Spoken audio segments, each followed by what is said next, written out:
ساحة للعلم كنا نلتقي والحب والإخلاص زاد قلوبنا نمضي إلى نور اليقين ونرتقي قمم الفلاح وتاجنا أخلاقنا.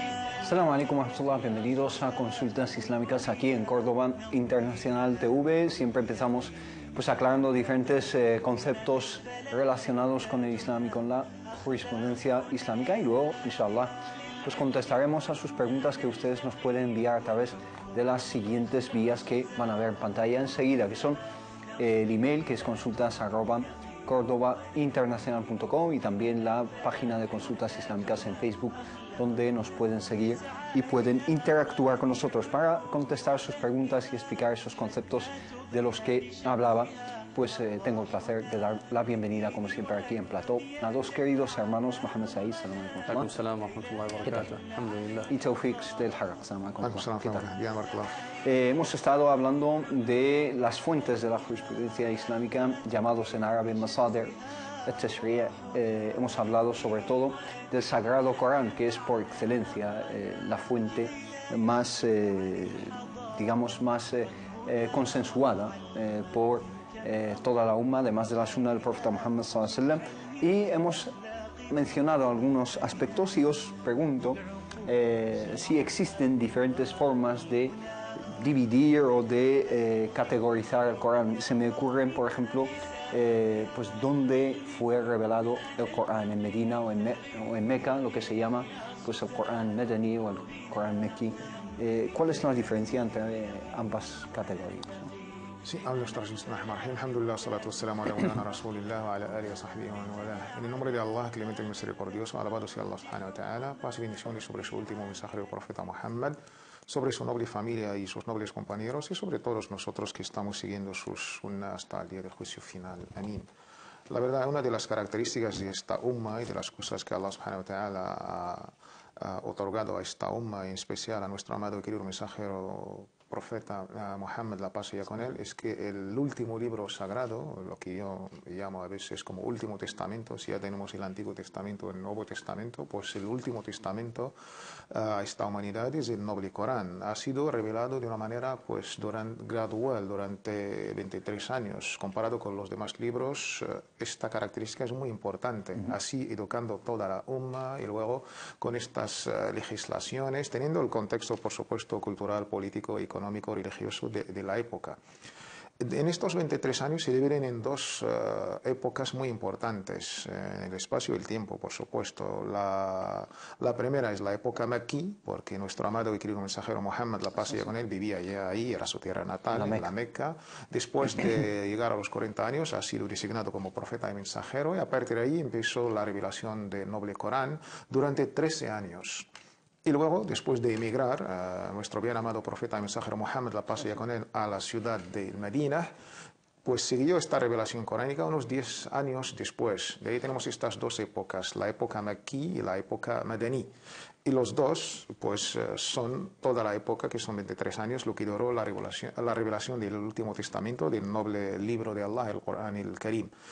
Sin embargo, nuestros sabios, a la hora de dividir lo que es Mekki y Madani, pues hay ciertas definiciones técnicas entre ellos. Lo han definido por a quién se dirige el discurso, lo han definido por el espacio geográfico, incluso por el tiempo. Si estamos con el tiempo, digamos, antes de la hijra o después de la hijra, antes de la inmigración del profeta y después de la inmigración al Medina.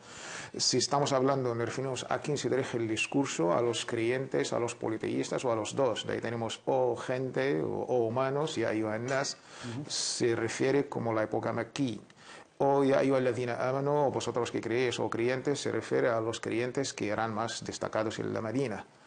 Y entre todos estos, digamos, definiciones, la época de todo lo que ha sido durante la época Meca, 13 años, o el Medina, pues en estas tres definiciones, la verdad, la que más se acerca a la definición exacta es antes de la inmigración o después de la inmigración. Todo lo que ha sido revelado antes de la inmigración del profeta es Mekki, da igual dónde y cuándo, incluso por la noche o por el día, y si ha sido revelado después del Hijra, es Madani, inshallah.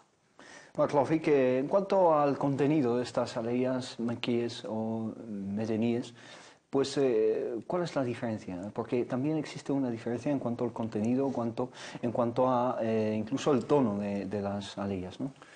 Bismillahirrahmanirrahim, alhamdulillah, sallallahu alaihi wa baraka ala maulana rasulillahi wa alihi wa sahbihi wa ala, en el nombre de Allah, el misericordioso, el clemente, alabado sea Allah, que la paz y las bendiciones de Allah sean con su amado profeta Muhammad, sus familiares, compañeros y aquellos que siguieron su guía con bondad y rectitud hasta el día del juicio final.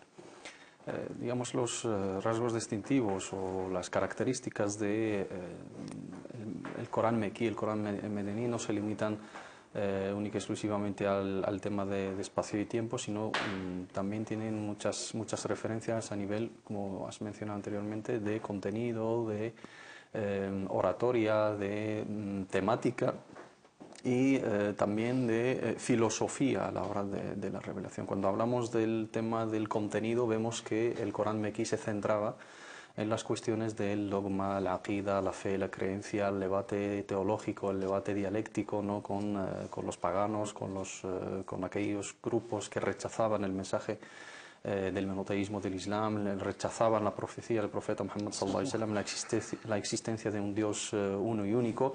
Por lo tanto, se insistía mucho en el debate teológico, en confirmar la existencia del concepto divino, la unicidad de Allah subhanahu wa ta'ala, la existencia del día del juicio final, la existencia del castigo en el día del juicio final y la recompensa, la existencia de alam al-ghaib, ¿no? Del mundo oculto, y también refutar, ¿no? Las bases del politeísmo, de asociar a Allah subhanahu wa ta'ala a otros copartícipes y otras divinidades y adorar a las estatuas y a los dioses excepto Allah subhanahu wa ta'ala. Y cuando nos fijamos en el estilo utilizado, vemos que son una tonalidad, ¿no? una oratoria concisa, directa, impactante y con frases cortas, ¿no? con un ritmo determinado que estaban acostumbrados a ello los árabes por su elocuencia y por su trabajo, ¿no? con la poesía y con la prosa, ¿no?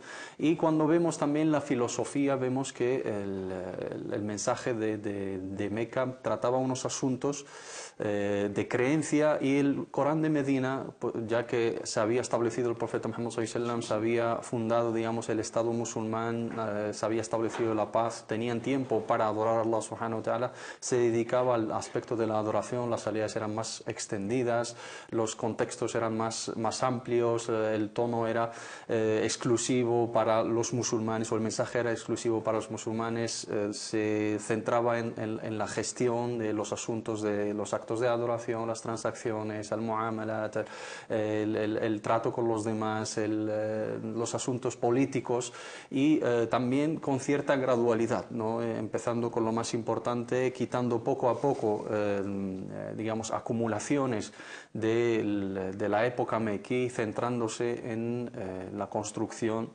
de toda una vida musulmana o islámica dentro de la sociedad medinense. Y esto es muy importante saberlo para que en el momento de hablar de ciertos argumentos o pasajes coránicos, saber su contexto. El Corán mequí trataba unas cuestiones y hay cosas que cambiaron con el tiempo. Si hablamos, por ejemplo, de la gradualidad en el tashri', la gradualidad en la legislación, vemos que el Sagrado Corán, a la hora de tratar el jamr, la prohibición del vino, pues lo ha tratado de manera gradual, sí. Empezando advirtiendo, ¿no? de sus perjuicios, y luego prohibiéndolo en los momentos de la oración, y luego terminando con su prohibición total y absoluta, para que se establezca como tal una manera de preparar también espiritualmente y ideológicamente a los musulmanes para que puedan asimilar y aceptar las órdenes de Allah subhanahu wa ta'ala. Eso es importante tenerlo en cuenta a la hora de hacer da'wah, a la hora de pasar el mensaje a los nuevos musulmanes, a explicar los conceptos del Islam, empezar siempre con el aqida, empezar con el tawhid, empezar con los aspectos morales, con los aspectos universales, con los valores del Islam, con los modales, con las virtudes, y luego ir centrándonos en las prácticas, empezando por lo más importante, lo más troncal y fundamental, y luego pasándonos a las ramificaciones. Así fue el mensaje mequí y medinense. En cuanto a la autenticidad del Corán, es decir, ¿qué es lo que nos garantiza que el Corán pues, es el mismo que ha sido revelado al profeta Muhammad sallallahu alaihi wasallam. Hay una cadena de transmisión, hay cualquier prueba de que ello sea así. Sí, es una pregunta, la verdad, bastante interesante sobre lo que todo está relacionado con la autenticidad y cómo nos ha llegado este sagrado libro, que es noble Corán, la palabra de Allah, glorificado sea. Primero, la respuesta está presente en su seno, en el mismo Corán. El Corán, desde el primer día que ha sido revelado, dirigiéndose desde el siglo VII hasta nuestros días, a los presentes en aquellos tiempos, los idolatras y politeístas de la tribu de Quraysh y de ahí a Arabia y a todo el mundo, si de verdad no creéis en su divinidad, en su fuente divina, o pensáis que ha sido redactado por Muhammad u otras personas, pues traer otro Corán igual. Esto ya representaba este reto, este desafío que está todavía presente, y bajo pues este reto ha disminuido de una manera llamativa, de todo el Corán a 10 suras o a 10 capítulos, y después a una sura o a un capítulo de lo más corto, como el capítulo de la unicidad, por ejemplo. Incluso el reto ha aumentado en este desafío, incluso si los genios y los humanos, los dos, colaborando a ver si pueden traer otro Corán igual. Y este reto, esta pregunta o este desafío está todavía presente. Sin embargo, también estudiando de una manera histórica cómo se ha redactado, cómo se ha recopilado o cómo nos ha llegado a nosotros hoy en día este libro sagrado de una manera científica e histórica. Esto lo han hecho los musulmanes y los no musulmanes. Hay un consenso que el Corán que tenemos hoy en día es el mismo que ya hacía 15 siglos. ¿Y cómo se ha recuperado el Corán? Por 3 fases. Esto es importante saberlo. Desde el primer día, o desde el primer momento, cuando nuestro amado y querido mensajero recibía esta sagrada revelación a través del arcángel Gabriel, la paz sea con él, nuestro amado y querido mensajero pues llamaba en el momento, en el acto, a lo que se denominaban al-Qurra, los escribas, la gente que sabía la lectura y la escritura. Y de ahí tenemos unos cuantos nobles compañeros que sabían la lectura, aunque la sociedad más o menos era una sociedad analfabeta, pero también existían esta gente destacada que eran Qurra, que eran escribas. Su trabajo era escribir en el momento pues el noble Corán y las revelaciones con las indicaciones del arcángel Gabriel y por supuesto después con las indicaciones de nuestro amado y querido mensajero. Este capítulo está aquí, esta alía, este versículo está aquí. Esto pues de una manera durante 23 años, siempre con el control del arcángel Gabriel, incluso con la revisión que se hacía cada Ramadán. Ya se memorizaba el Corán, lo hacía el profeta Muhammad sallallahu alaihi wasallam en presencia del arcángel Gabriel. En el año último de su vida lo ha hecho 2 veces, como señal que ya se acercaba su último día. Entonces, la primera fase es la escritura. Esto en el momento, en el acto de la revelación coránica. Después, durante estos 23 años, ya teníamos el Corán todavía para hablar de un libro, de un mushaf, porque no se ha hecho todavía. La revelación se ha hecho de esta manera que acabamos de explicar, gradual. Después de la muerte del profeta Muhammad sallallahu alaihi wasallam, por razones otras, las sahabas, cada uno pues ha salido a un país o a una zona o a otra, y de ahí, después de un dato muy importante, una fecha que era la batalla de Yamama, durante aquellas guerras, el califato del primer califa Abu Bakr, que Allah esté complacido con él, pues murieron en la batalla de Yamama por lo menos 70 de estos nobles compañeros que eran los escribas, el Qurra, y de ahí vino la idea de Omar ibn al-Khattab, el noble compañero, pues proponiendo a Abu Bakr de pues recopilar el Corán en mushaf. Al principio Abu Bakr pues la verdad no se ha atrevido, porque cómo me atrevo a hacer algo que no lo ha hecho el profeta. Pero después de hacer Salat al-Istihara y consultando con los demás compañeros, sí se ha decidido, pues de una orden califal, a designar toda una comisión científica presidida por el noble compañero Zayd ibn Thabit, y de ahí pues a recopilar todo el Corán con unas condiciones muy, muy rigurosas. De cada aliyah hace falta 2 sahaba y se escribían y traían donde estaba escrito el Corán en los medios de la época, en las piedras, en las tablas. Sí, en cualquier formato. Y de ahí, pues durante un trabajo muy riguroso científico, se ha recuperado el Corán que conocemos y se ha guardado, otro dato muy llamativo, se ha guardado en la casa de una mujer. Sí. Toda la umma tiene la confianza de guardar su libro más sagrado en la casa de una mujer que no era un hombre, que era nuestra madre Hafsa, que Allah esté complacido con ella. Esto es, digamos, el tadwin o el jama', perdón, se ha recuperado el Corán de esta manera, y lo que todos conocemos, en la época del tercer califa Uthman ibn Affan, se ha hecho tadwin, otra comisión científica presidida por el mismo noble compañero Zayd ibn Thabit, y todo lo que estaba guardado en la casa de Hafsa con los sahaba que memorizaban. Y el hecho de memorizar era un hecho ya científico de la época. Poesías y muchas cosas. Y de ahí se ha hecho pues lo que todos conocemos como este mushaf, como esta de manera científica del corpus coránico en un libro desde el Fatiha hasta Surat Nas. Y de ahí, pues, con orden del Jalifa Uthman, se han enviado unas cuantas copias a los grandes capitales de la época. Y desde ahí, desde la escritura en la época del profeta hasta la recopilación con Abu Bakr, el primer Jalifa, y Tadwin, el libro que todos conocemos como Mushaf, con Uthman ibn Affan, tenemos todo esto de una manera científica, rigurosa. Nos ha llegado este noble Corán y de ahí su autenticidad, la verdad, es de lo más riguroso que se ha hecho. Esto en cuanto a la recopilación, ¿no? Pero también es que la memorización es muy crucial en este aspecto. Es decir, el Corán no depende del formato escrito, sino de un formato memorizado, ¿no? Que se transmite de generación en generación, y hoy en día son millones de personas las que memorizan el Corán de tapa a tapa, ¿no? Eso en cuanto a la memorización, hablamos un poco, y hablamos acerca de las diferentes recitaciones. ¿Se puede hablar de versiones en ese caso? Porque algunos orientalistas y algunas personas que han querido difundir dudas acerca de la autenticidad del Corán han entrado por esa puerta, ¿no? El tema de la memorización es una prueba, ¿no?, de la grandeza de esta nación y también de la promesa de Allah subhanahu wa ta'ala a la hora de proteger su palabra. Allah dice en el Sagrado Corán, en Surat al-Nahl: Inna nahnu nazzalna adh-dhikra wa inna lahu lahafidhun. Ciertamente hemos revelado, hemos hecho descender este Sagrado Corán y seremos sus guardianes y nos encargaremos de salvaguardarlo. Y una de las maneras de salvaguardarlo, aparte de su escritura, ¿no?, y su recopilación de manera escrita, también es la recopilación en los corazones, es a través de la memorización. Desde la época del profeta Muhammad sallallahu alaihi wa sallam hasta hoy en día, generaciones tras generaciones, el Corán se ha ido heredando, ¿no?, y se ha ido trasladando de generación en generación de manera exacta.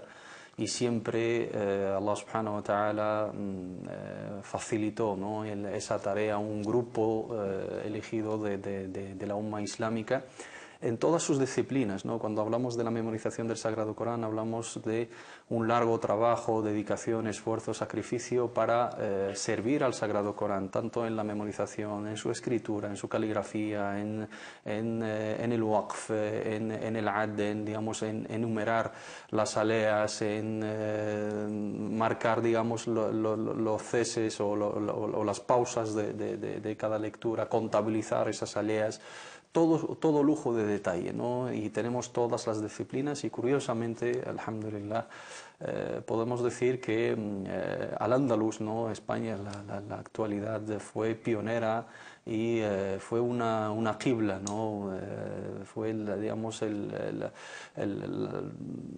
la referencia, ¿no?, en estas ciencias, ¿no?, a través de grandes sabios de la historia de esas disciplinas, como el imam Abu Amr al-Dani, como el imam al-Shatibi, como el imam Talib ibn Makki, etc. Hay muchísimos grandes sabios de la historia en diferentes disciplinas relacionadas con el Sagrado Corán, con el servicio al Corán. No hablamos de ciencias del Corán, de ulum al-Qur'an, Makki, Madani, Nasikh, Mansukh, Asbab Nuzul, etc. No hablamos del tafsir, ni hablamos de la lugha, no hablamos de la materia coránica, su memorización, su escritura, sus números, sus qira'at, las versiones o las diferentes maneras de sus lecturas, y eso nos da a entender, ¿no?, la grandeza de este libro y también el trabajo exhaustivo que han aplicado las generaciones. No hay lugar a duda que el mismo Sagrado Corán, que le fue revelado al profeta Muhammad sallallahu alaihi wasallam y fue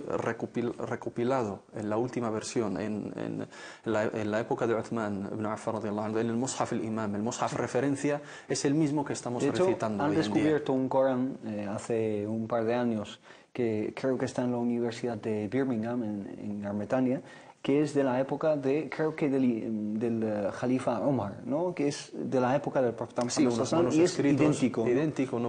Nadie puede demostrar hoy en día que hay diferencias en las versiones anteriores del Sagrado Corán, y por mucha tergiversación o manipulación que pueda sufrir los ejemplares no existentes, hoy en día la Umma, alhamdulillah, la nación musulmana puede, a través de los memorizadores, a través de los recitadores, a través de los que han dedicado su vida al estudio y el servicio del Sagrado Corán, pueden, alhamdulillah, crearnos o recuperarnos, ¿no?, las versiones auténticas en todos los aspectos. El tema del qira'at es importante en el aspecto del fiqh, dado que hablamos de masadir al-tashri', hablamos de las fuentes de legislación y hablamos del Corán como parte principal o fuente principal. El tema de ikhtilaf al-qira'at es importante tenerlo en cuenta, la diferencia de las lecturas o de las versiones coránicas. Es que al hablar de versiones, muchísimas personas quizás confunden, creen que son como las versiones de la Biblia. No, en absoluto. En realidad las versiones de la Biblia muchísimas veces son tan diferentes. En el Corán son distintas lecturas de la misma frase, ¿no? Diferentes maneras de leer ciertas palabras, no toda una frase, ¿no? Por ejemplo, la primera sura del Sagrado Corán, el capítulo 1, Surat al-Fatiha, Maliki y Maliki. A nivel de escritura, también nuestros sabios se escribe igual. Nuestros sabios han puesto unas condiciones para que el Qira'a sea correcta y el Corán es mutawatir. Tenemos que saber que el Corán es, digamos, unívoco y no hay lugar a duda, a fallos en el aspecto de su transmisión. Qat'i thubut.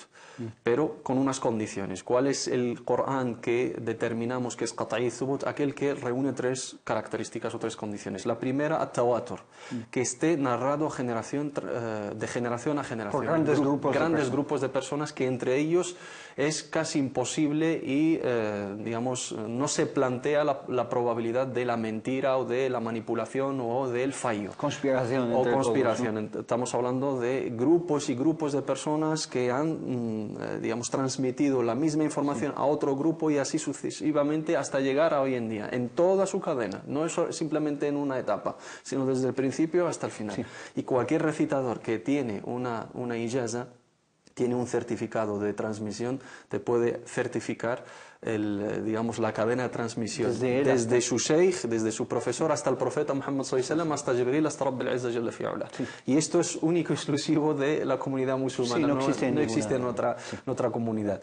La segunda característica o condición, que sea, digamos, incluido en la versión escrita en la última recopilación, en el Mushaf al-Imam, Muwafaqat al-Rasm al-Uthmani.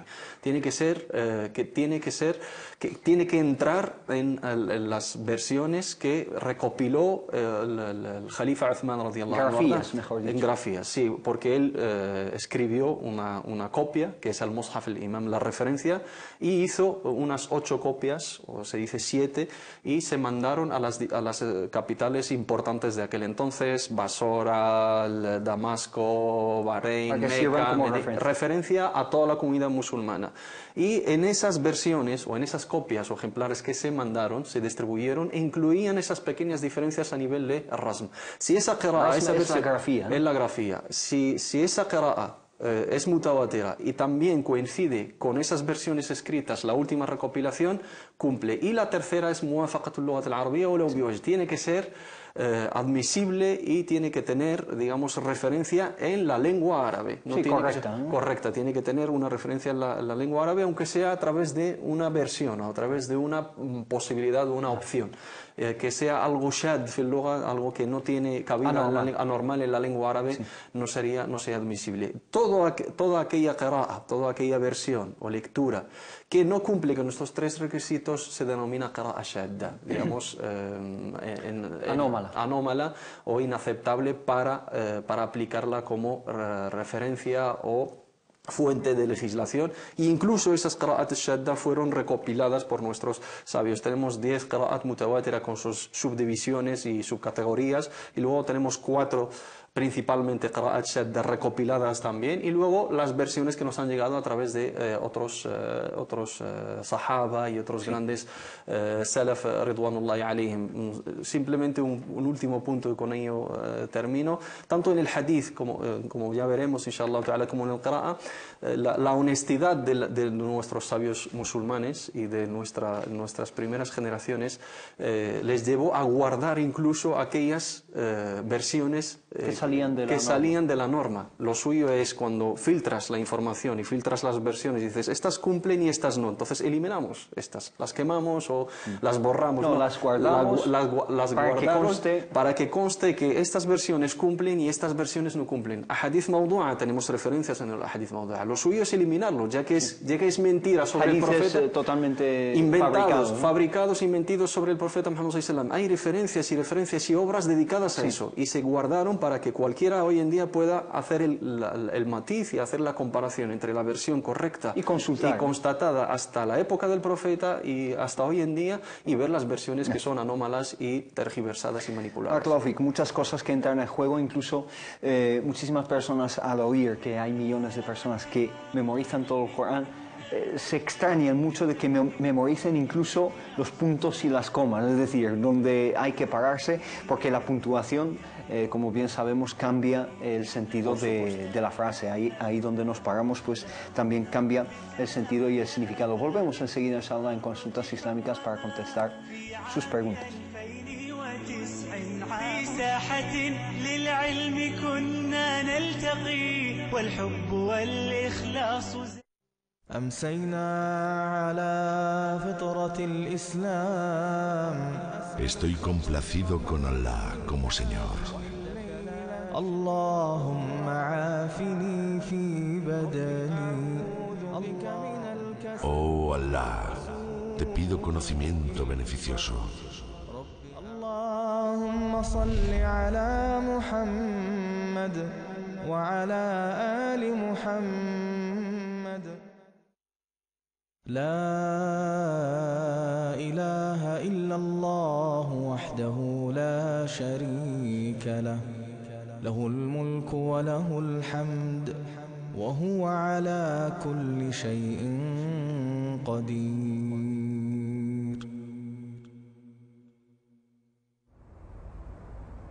No hay divinidad excepto Allah, único, sin asociados. A Él pertenecen la soberanía y las alabanzas. Y Él es omnipotente sobre todas las cosas. Decirlo 1, o 10, o 100 veces.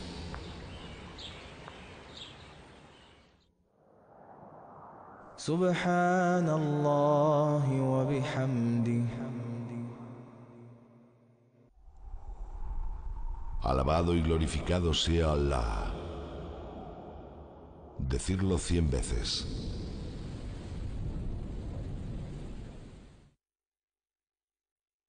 بسم الله الذي لا يضر مع اسمه شيء في الأرض ولا في السماء وهو السميع العليم.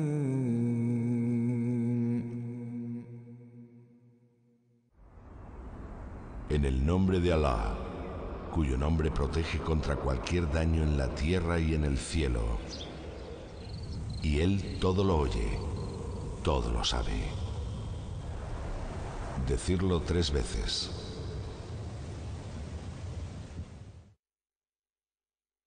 أعوذ بكلمات الله التامات من شر ما خلق. Me refugio en las palabras perfectas de Allah, el Corán, del mal de la creación. Decirlo 3 veces. رضيت بالله ربا وبالإسلام دينا وبمحمد صلى الله عليه وسلم نبيا ورسولا. Estoy complacido con Allah como Señor, con el Islam como modo de vida y con Muhammad, que la paz y las bendiciones de Allah sean con él, como profeta y mensajero. Decirlo 3 veces. حسبي الله لا إله إلا هو عليه توكلت وهو رب العرش العظيم.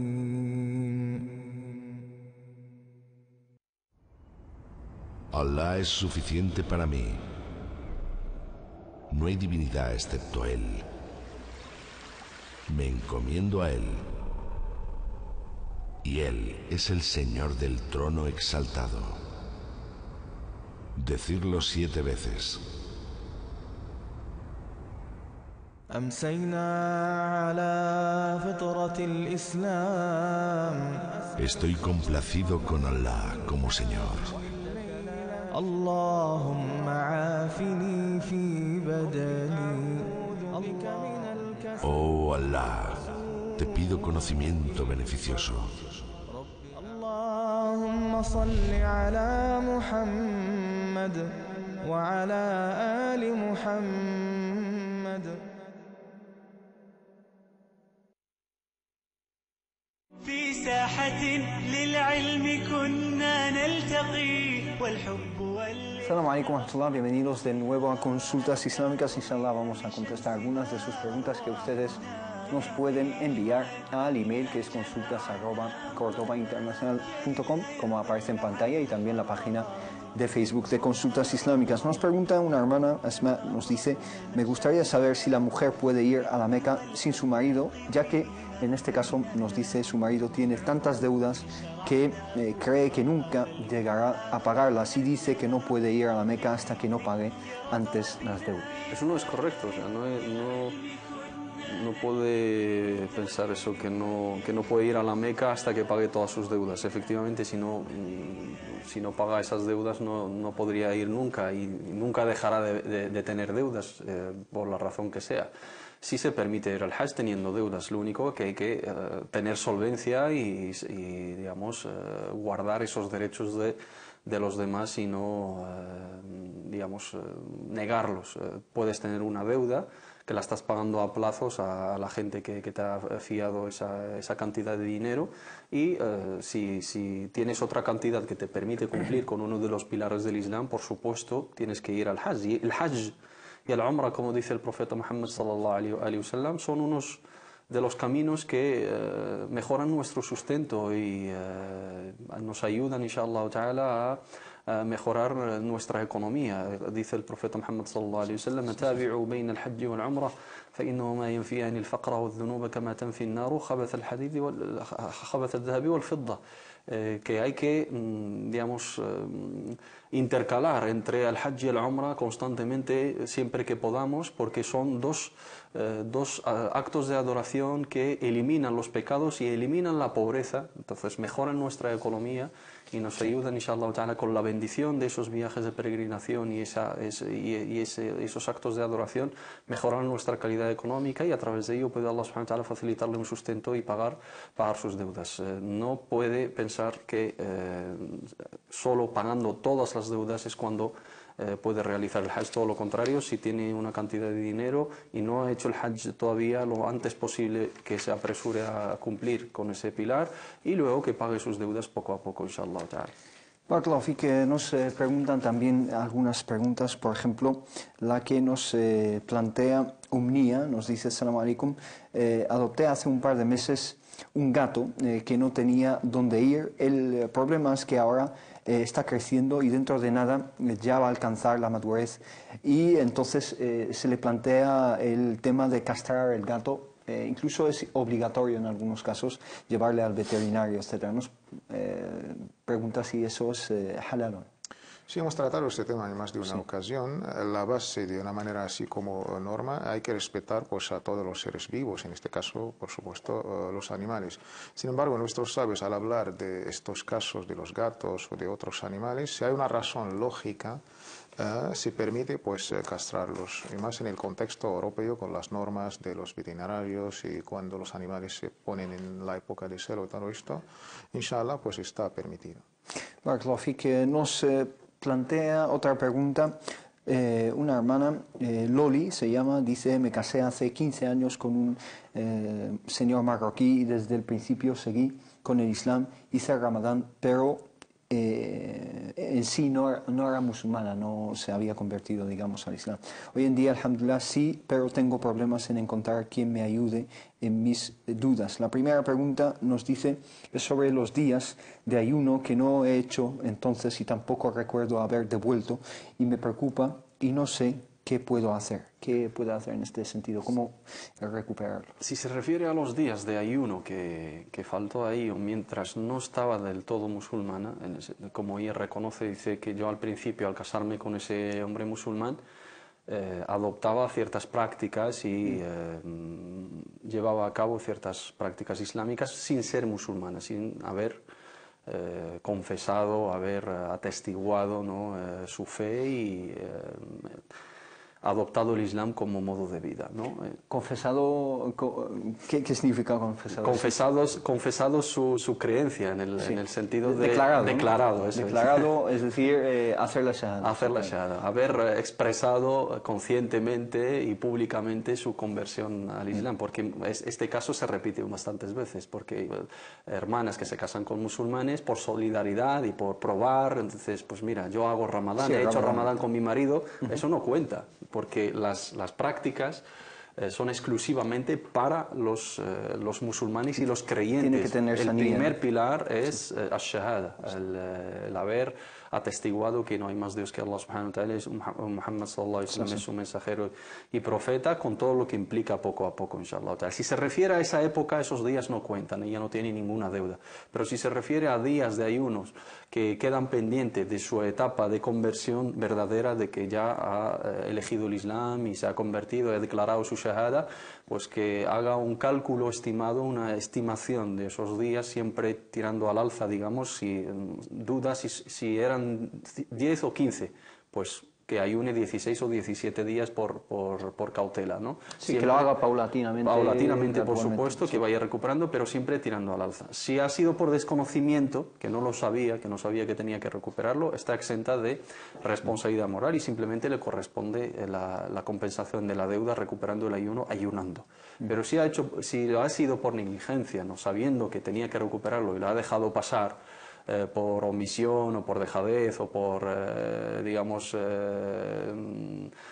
no darle importancia, aquí ayuna, compensa la deuda ayunando y aparte paga la fidia, que son 5 euros, 3,5 hasta 5 euros según sus capacidades económicas por cada día, inshallah. Barakallahu, que nos pregunta Hakim lo siguiente.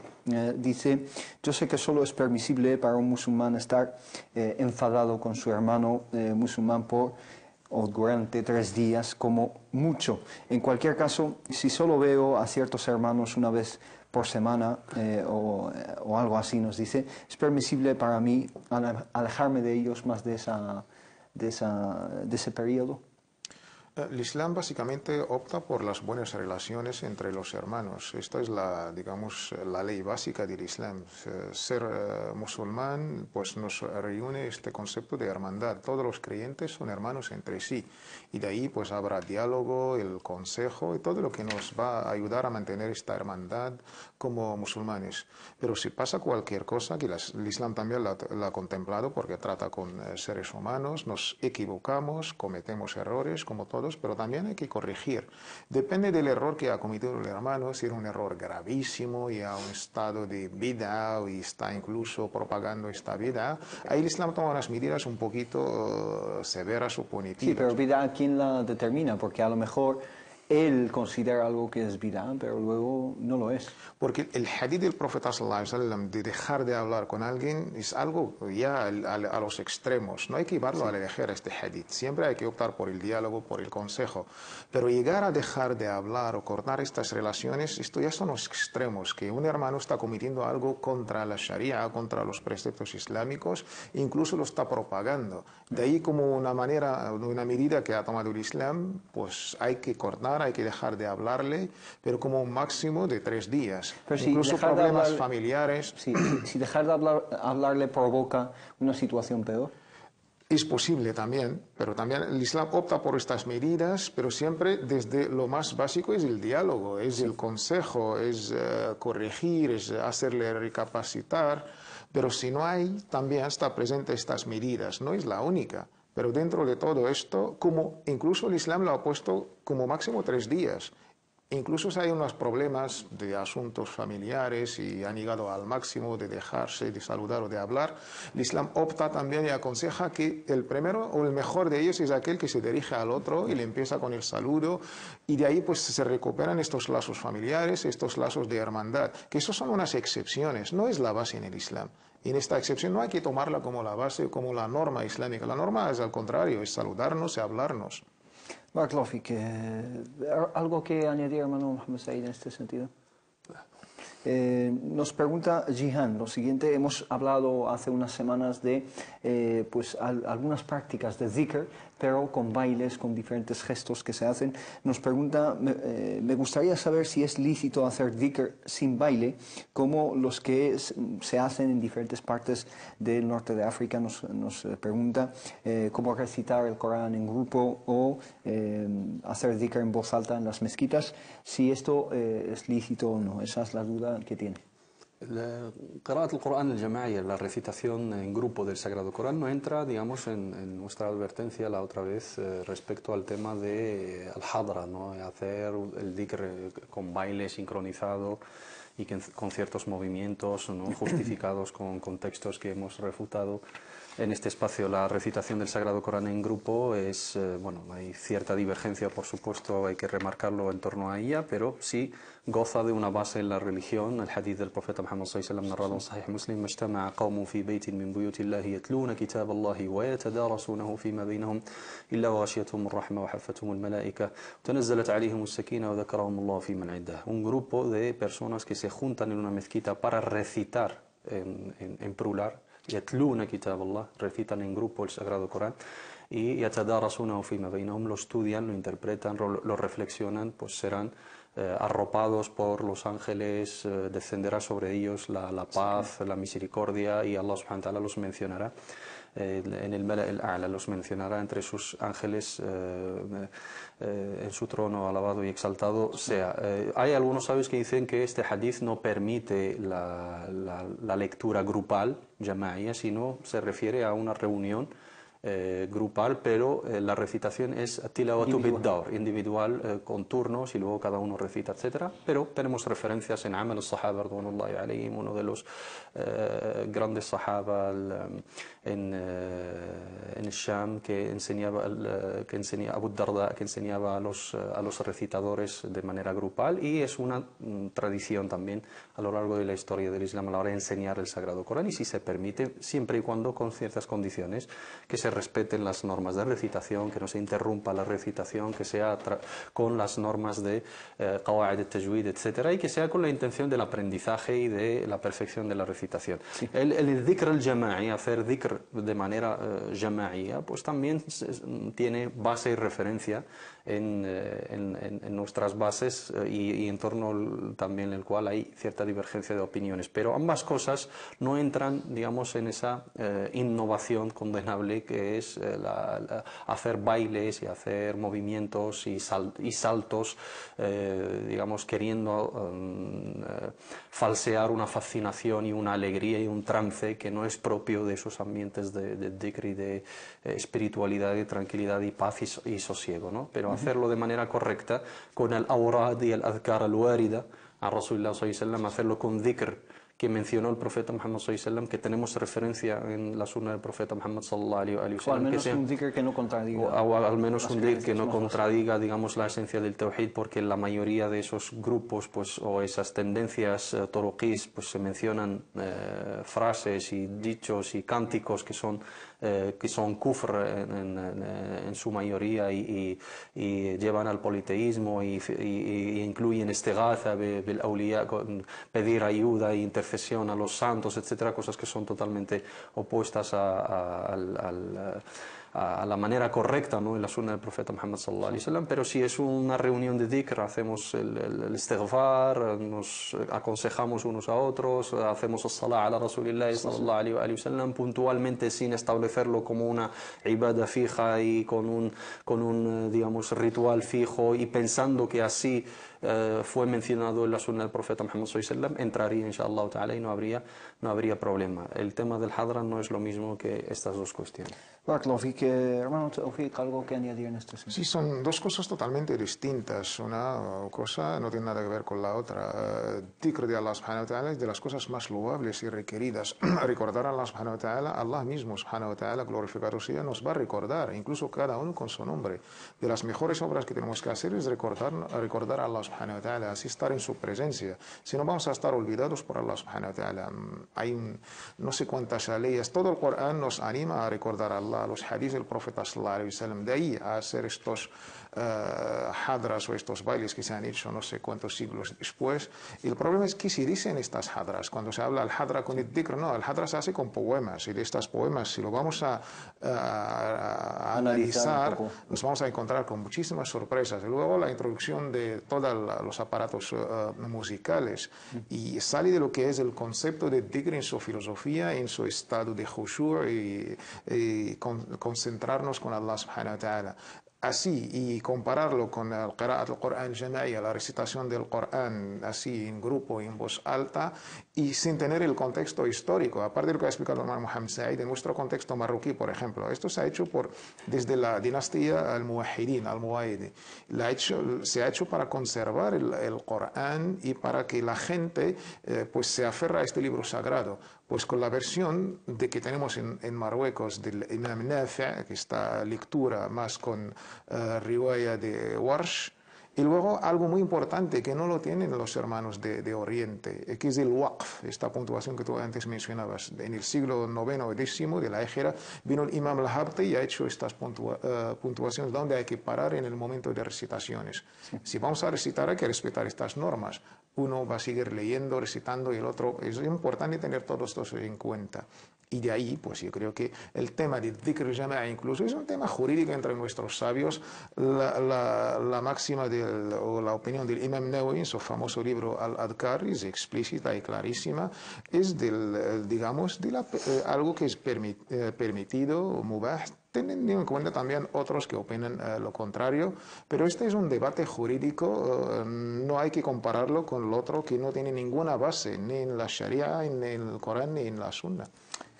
Barakallahu que nos pregunta Hernando dos preguntas. Dice, al principio, ¿hace falta saber árabe para convertirse al Islam? No, saber el idioma árabe no es un requisito para abrazar el Islam. Para abrazar el Islam lo que hay que hacer es ser consciente y tener una creencia firme en sus fundamentos y en sus pilares y declarar el shahada. Si es preferible y es requisito también pronunciarla en árabe, aunque no se sepa su significado y sea traducido, al menos repetirla aproximadamente. En el momento de declarar shahada, la persona que no sabe árabe, pues siempre con la ayuda de otra persona musulmana, un imam o algún amigo, no necesariamente tiene que ser una figura religiosa, le ayuda a pronunciar ese shahada, se lo dicta y luego lo repite palabra por palabra para que sea correcta su conversión y dé el paso, digamos, litúrgico de alguna manera. Y luego ya la cuestión de saber el idioma árabe es algo fundamental para ciertas cuestiones, la recitación del Sagrado Corán, los dichos, ¿no?, los azkar de Salah, en la parte mínima, ¿no?, que le corresponde como responsabilidad individual, y con el tiempo, inshallah ta'ala,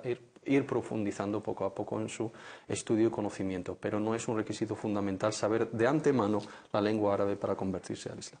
Bueno, y también nos preguntan, ¿es verdad que tenéis también los 7 pecados capitales? Exactamente no, pero como concepto, como espíritu de estos pecados capitales, sí, lo compartimos musulmanes, judíos y cristianos. Cuando se habla de los 7 pecados capitales que todos conocemos en la cultura judío-cristiana, desde la avaricia, la gula, la envidia, todos estos que todos conocemos, tenemos un hadith más o menos, sab' al-mubiqat, de estos 7 pecados capitales que nos llevan a la destrucción. Pero son diferentes. Son totalmente diferentes. El Profeta habla de asociar algo a alguien con Dios, habla del asesinato, habla de la usura, habla de la brujería, habla de difamar a las mujeres castas y de estos conceptos. Pero el concepto islámico del pecado capital, aunque entre comillas el pecado con su connotación cristiana y católica, es diferente. Pero como contenido de esto que es contra los mandatos de Allah subhanahu wa ta'ala, es todo que aquel ha sido maldecido por Allah o su profeta. Todo aquel que conlleva la ira de Allah subhanahu wa ta'ala, glorificado sea. O todo aquel que conlleva al infierno. Si hacemos una lectura con estas 3 condiciones que han puesto nuestros sabios, así se determina lo que es kabira o pecado capital. Contarlos, ¿cuántos? Ibn Abbas habla de 70, por ejemplo, pecados capitales. El Imam Dhahabi en su famoso libro El Kaba'ir, casi 100. El Imam Ibn Hajar, el Haythami, ¿no? Ibn Hajar al-Asqalani, habla de 460. Pero la base es esto: todo lo que ha sido maldecido, la ira o lleva al infierno, es considerado por el Islam kabira, pecado capital, y hay que alejarse totalmente de él. Barakallahu, que nos preguntan acerca de la usura, dice una definición, esta hermana nos pregunta una definición del riba, y dice si este préstamo con un interés fijo también se considera riba.